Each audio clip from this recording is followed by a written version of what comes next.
گیلینس۔ بسم اللہ الرحمن الرحیم۔ کثرت خاموشی سے گمراہی پیدا ہوتی ہے اور زیادہ گویائی سے قدر ناطق زائل ہوتی ہے۔ عزت و بزرگی کا ہر شخص طالب ہے مگر اسے حاصل کرنے کے رغبت کم ہی لوگ رکھتے ہیں۔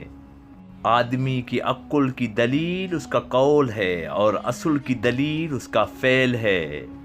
انسان کے لیے اتنا ہی عقل کافی ہے کہ وہ سعادت و شقاوت، ہدایت و ضلالت و راہ ثواب و ناثواب میں فرق کر سکے۔ عقل مند شخص وہ ہے جو اپنی زبان کو دوسروں کی مذمت سے بچائے رکھے۔ نہ زیادہ خاموشی اچھی ہے اور نہ زیادہ گویائی۔ جو لوگ کثرت جمع کی وجہ سے کمزوری باہ میں مبتلا ہو گئے ہوں وہ بکری کا گوشت اور چنے کھائیں، اس سے جسمانی قوت میں اضافہ ہوگا۔ حکیم اسے کہتے ہیں جو باوجود طاقت رکھنے کے کسی پر ستم نہ کریں۔